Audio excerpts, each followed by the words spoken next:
Hey guys, Ryan Dement. Hope you guys are having a great day. Today on the podcast, I want to talk about going down a rabbit hole, and I'm not talking about a good rabbit hole with people. The last several days, I've been dealing with some individuals that in my business life that are struggling with getting things done, and I try to give them as many opportunities as I possibly can to get what they need to do done, but also own their own side of the street. And when I say that is it's simply as this. If you mess up, I'm the first one to tell you that I messed up and I am going to fix the problem. But if you live in a fantasy land to where you can't see any wrong and everybody else around you has pretty much been wrong, there's a problem there. And I try to have patience. I also try to be open-minded to potentially what that person is going through or has gone through in their life. But at a certain point, I just cannot do it anymore. And I reached that point today. It's just simply that, as I cannot go down this black hole with them of all the problems that are going on with a deal we're working on is mine or somebody else's problem, or someone else is causing the problem on the deal other than this individual. And it's very tough to work with somebody in that mindset. And the simple fact is this: when we're in a mindset of deny, or live in denial, how do we expect to get out of the past and move into the present and move forward? This individual would tell me several times, I wish we could just go back to where it was at the beginning and everybody's happy and everything is fine. That's great in fantasy land, but today it is not. This is where we're at. This is what we're doing, and this is what we have to deal with. I don't understand that concept because I'm just a straight up person. If I did something, I'll fix it. If I did something, didn't know about it, and you bring it to my attention and I did it, I have to own it. That's just where I'm at in life. And when we live in this denial, it really affects us personally, emotionally, physically, mentally. And then we sit there and blame everybody else on everything that's going on in our lives. How do you take ownership of your own life if you blame everybody else for the problems? And this is not a rant, guys. I'm just talking about the situation in general. I'm not putting anybody in blast. But the thing that I want to get to on this podcast is we have to own our own crap and clean up our side of the road. And how do we do that? There's really 3 actionable steps that we need to do. 1, know that we made a mistake or we did something wrong.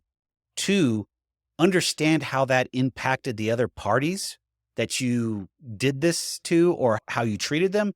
And 3, find a way to rectify it, fix it, clear the air, have an open dialogue with that person or people that you affected. I don't think we do that very often today. It's all about instant gratification. If I don't get what I want right out of the chute, it's over. And yes, this is around real estate. This is just a real estate transaction. It's a real estate deal. It is what it is. But there's some reoccurring themes in this conversation and in this plot. This person continues to blame everybody else, but they continue to use the same people in the transaction that have led them down the wrong path before, 3 times before I came into the picture. I didn't know that until after the deal, so I thought I would be able to work through it. Clearly, I can't. I'm just at a point of wit's end, and I'm really done at this point because it makes no sense for me to continue to put more time and effort into helping close the deal to when I can spin my wheels with somebody else that wants to close a deal and doesn't have all this emotional baggage or whatever this is going on. I'm not a psychologist. I don't play a therapist on TV, guys. It is just flat out. They have some challenges that need to be resolved. I don't know if it's going to be. I'm sorry for that. We're moving forward. So that's where that piece is at. On the other side, I've got some great deals going on the real estate side to where we're pushing through some hurdles and making things happen because of technology. And I wanted to share a little bit about that. We're working with a company that will integrate into Go High Level, our CRM, to where we can start doing artificial intelligent phone calls. By all means, we're not there yet, guys. We're training the platform. We've only put about 23, 25 calls into it. It needs more help. But man, the voice is so real and so lifelike. And we picked a woman that has a Southern draw. And you would never know you're speaking to an AI until you ask it a question that you haven't trained it on. And I don't know if we're going to be able to train it on every single question that a potential customer or client will have. I think it's going to be imperfect because humans are imperfect. But man, some of the conversations are just so great and so worthy to where you can book a potential client on a call through an AI, and it's costing you roughly for a phone call about 3.5 cents a minute. So let's say you're on a 5-minute call. Let's round it up to 4 cents. That's 4 cents times 5 minutes. You're talking 20 cents to make that phone call. That's huge. And I'm so excited about it because it challenges me to push the level of our business up even further. And I hate the word scale, but it pushes that scalability to a world that I haven't seen in forever.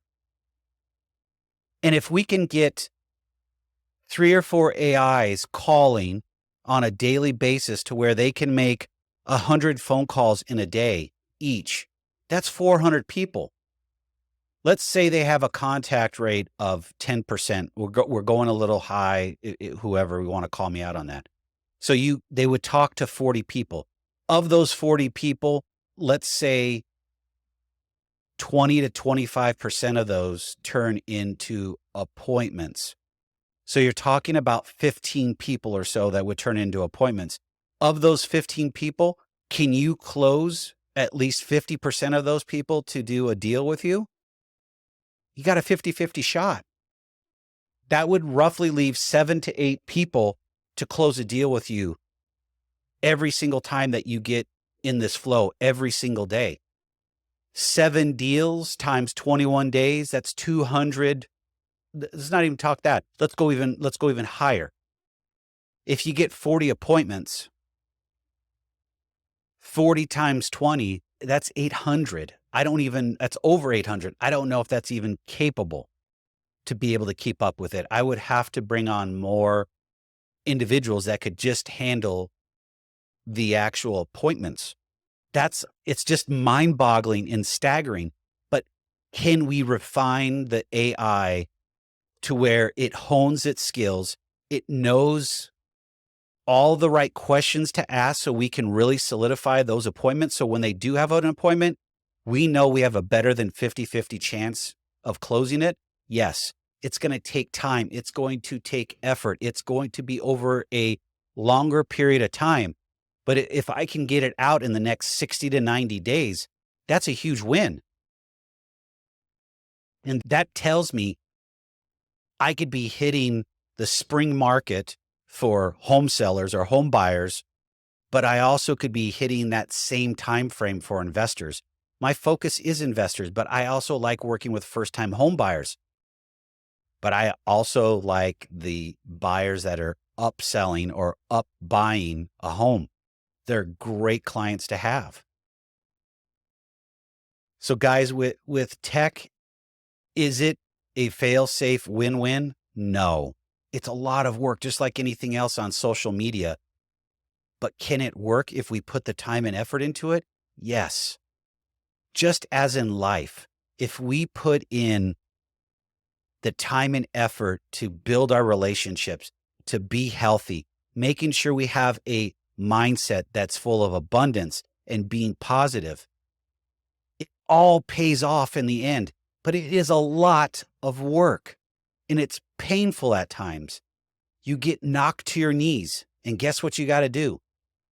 You got to get back up. You learn from it and you move forward. Am I pissed that I have to deal with this? Yes. Am I more disappointed that I let myself deal with it? Yes. Because all I wanted to do was help these individuals get to where they wanted to go in buying a home. And clearly, the help that I provided, the above and beyond that I did not translate. So I need to go back, recalibrate, figure that out. Where did I go wrong? Because I'm sure there's something I did wrong, resolve it. And then going forward, here's what I learned. So then I never go down this path again because it has been a time constraint on me and I could be focused on other things in the business and in life to where I could be in a healthier space. By all means, this has got my mind going. It's got me a little pissed off, but at the end of the day, it's life. I have to learn from it. We'll do a decompress. We'll do a post-mortem on it, and I'll figure out where to go, and then I'll share it at some point on one of the podcasts going forward, excuse me. But guys, if you have challenges in life and you're dealing with them and you're blaming others, you got to start looking at yourself. When you're pointing at somebody, there's three fingers pointing back at you, that old adage. We have to own our crap. We have to own what we do. So guys, have a good one. I hope you guys are safe. You're healthy. I'll see you guys on the other side.